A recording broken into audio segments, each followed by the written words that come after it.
from our time, and I know Representative Leach and Bowers too will want to share a few comments as well, that this is a man that has not lost his hope, has not lost his faith, has only grown stronger as he sees people fight for the system, and as he shares his story, and his story gets talked about, and we talk about Nikki's life, and as he also works with other people that he is in prison with about their life and their faith and their hope, and hopes to be a leader for other people to help make sure that the justice system works for all.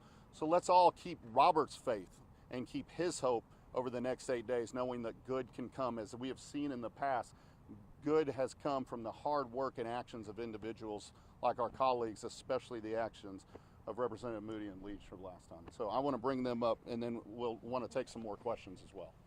Yeah, let me, so I'm State Representative Jeff Leach from Collin County, north of Dallas. I've obviously been active along with my colleagues here and so many other legislative colleagues over the past year. It's really been over a year now, but today was the first chance I actually had to meet and shake hands with and hug Robert Roberson. And there's a big part of me that doesn't want to be in front of you speaking now because I honestly am speechless. The hour we just spent with Mr. Roberson was in many ways encouraging to see someone's faith lived out like that. If anyone has a right to be angry and mad at the system, at the Lord, it's him, and he's not. We asked him, he said, "Are you ready to die?" He said, "I don't want to, but I'm ready." And one of the things that has troubled me the most about this case, and I'm even more troubled with it now after Robert just told me, looking at me in the eyes, that Robert's side of the story has not been told. To my legislative colleagues and to those who still hold the power to determine his fate and to stay his execution, I want to remind you that the four of us, that Robert's attorneys, all we're asking for is a pause button and a new trial so that Robert's case can be told. To my legislative colleagues on the other side of this issue who want to see him executed next week and believe that nothing went wrong with the trial and that all of the evidence has been heard by a jury, I would ask them to comment on the fact that even Robert's own attorney at trial, and Robert just told us this, when Robert asked to be heard, when Robert asked to go in front of the jury to tell him his side of the story and to tell them that I'm innocent, his attorney wouldn't let him. His attorney wouldn't let him. And so in a new trial, all of the evidence will come out. Robert's side of the story will be able to be told. How does that harm the system? How does that weaken the system? It doesn't. It doesn't. Doing that strengthens the system and will save what I believe is an innocent life in Robert Roberson. What a blessing it was to just spend an hour with him, and I'm hopeful and prayerful that the right thing will happen between now and next Thursday. Thank you. I'm State Representative Retta Andrews Bowers out of Dallas County, representing House District 113, and I don't have much, but I just want to say that it's never too late to make a wrong right. And meeting with Robert today, after, as we said, it's been a year for us, some of us, a year or more for our colleagues that have been working and advocating for him and fighting to save his life. And so as a state, we need to be ready to not be too big to say when we're wrong, to be big enough to say that, hey, maybe we made a mistake here. Robert talked about his relationship with the lead investigator and what great friends they are now, because he could say, hey, maybe we got it wrong. Maybe we need to give this another shot and really let all the evidence be light shed on all the evidence and let him have a new trial. And that's one of the things that he asked for in there. He's ready for that. He's ready. He talked about his innocence in there. And it was nothing like after a year's time to hear him say, we fought hard to get him in the Capitol, but we know that we had to come here to hear him. We had to come to Robert to hear him say and talk about his innocence. So as my colleagues have said, we're thankful for today, to be here today and to have had this moment and time to share with him and to hear from him. And we hope that we will see that day, that he'll be given that chance to have this trial again and to really let his story be told. Thank you. Questions? I have a question. I know that you were mentioning several times that just talking to him today, some of his truth hasn't been shared, his story hasn't been told. Is there something that he said today that kind of solidified to you guys that there needs to be a trial, there needs to be more steps taken? Well, I just mentioned one of them. There's a number of troubling things about the case, the facts, and we've spent a lot of time over the past year, long before that, talking about those specific items. But again, what troubled me more than anything today is him pleading with his attorney in the initial trial to share his side of the story in front of the jury. And I know, criminal law defense attorneys discourage the accused from getting up in front of a jury, but Robert asked to do that. One of the things that we need to consider very strongly in terms of reforms going forward is when someone is accused of, charged with capital murder, where the prosecution is going to seek the death penalty, especially when the prosecution is going to seek the death penalty, those defendants ought to have the best of the best lawyers. They absolutely should be afforded the best of the best counsel, because we're talking about depriving someone of their constitutional right to life. And they are innocent until proven guilty. And when I hear Robert Roberson look me in the eye today and tell me they wouldn't let me tell my side of the story at the trial, and he didn't even know at that time that he has autism, and so he didn't know he could argue with his lawyer. He didn't know he could go to the judge and say, I want to speak. He didn't know any of that. His lawyer just said, sit down and shut up. That's wrong. That's wrong. And that fact, more than any, needs to be out there and needs to be considered by the people who still have the opportunity to make this wrong right. What does it say about the system that something is simple, or at least from what I understand, it seems simple, request a new trial? Why is a simple request like that like a bridge too far? Like nothing budgets.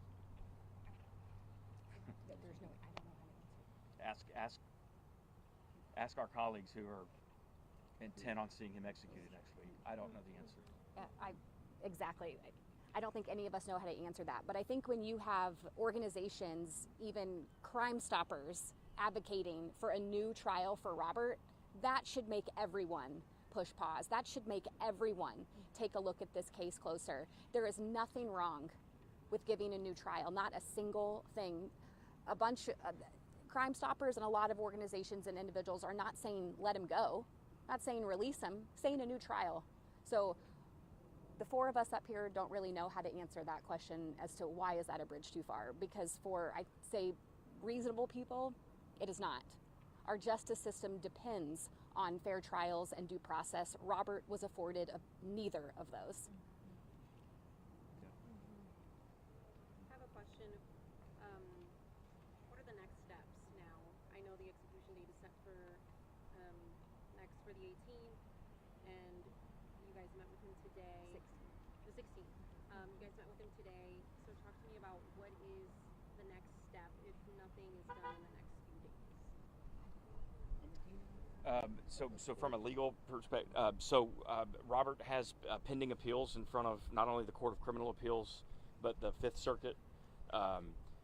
Ultimately, our hope and our prayer is that those decision makers, those judges, will step back from all the noise and will actually look at the facts and the pleadings of not only Robert's counsel, but of the Attorney General's office, which I believe is woefully insufficient to merit going forward with an execution next week.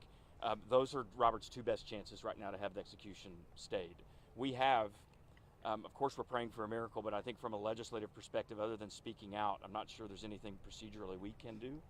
I'm trusting the system that has failed. We are trusting a system that has failed Robert, and importantly failed Nikki. The system has failed Nikki as well. It is not just, it is not right. The system is not working when a potentially innocent man, Nikki's father, who talked to us so wonderfully about his relationship with Nikki and his care and concern for her as her dad, it is not just for the wrong man to be executed. So for Robert, and more importantly for Nikki, our hope is that those courts will we'll do the right thing. And I can add, for Texans, you need to continue to look at this case and speak up. So push past the noise.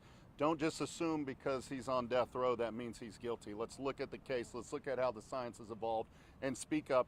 And also the governor has the ability to step in. The governor can grant a stay. He can do that 30-day stay and push the courts to take another look. And so we need to make sure all options are on the table. And us as concerned citizens of Texas need to know that before a life is taken in our name, the people have taken the time to truly look at how this case has evolved over the 23 years. And the whole point of the 2013 junk science law was to look at changes like this. And if Robert's case isn't being upheld for a new trial under that, then the system isn't working. We need to make sure the system works for all of us. And one thing that I would like to make perfectly clear that we keep hearing is that Nikki was beaten so viciously. That is the state's new argument. That is an absolute provable lie. Originally, the state's claim was that it was shaken baby. Well, then under junk science statute, he gets a new trial. Or is it what the state is now saying, that she was beaten so viciously that it crushed her skull? Well, the pictures after Nikki passed away and the CT scans show that that is a flat out lie. So which is it? Does he get a new trial or are you lying? Which one is it? It can't be both. Take maybe one more. I have another question. You mentioned briefly that if this were to happen, if he were to get executed, that this looks bad on the state of Texas. What kind of precedent do you think this sets if his execution does go through? I'm choosing to believe that's not going to happen. So, I'm choosing to believe that's not going to happen. And so, with all due respect, I'm not even going to answer the question because I don't want to speak that into existence. I'm choosing to believe that the right thing will be done between now and next Thursday. And it's important to note, as the other representatives said, that if Robert's execution is stayed and he's given a new trial, you know where he's going to be? He's going to stay right here. He's going to stay right here in this maximum security prison in solitary confinement for 23 and a half hours a day alone. He's not going anywhere. He's going to stay right here, except for the moment when he gets to go up to Anderson County in front of a jury of his peers or wherever the trial may be heard to tell his side of the story. So I'm choosing to believe that's what's going to happen. I'm hopeful that it will. Maybe take one more. Any final questions? Thank y'all so much. Thank y'all. And I think we could be available for some one-on-ones maybe if people have time. Yeah. Thank God bless y'all. y'all. Thank you again. Thank you. Take care.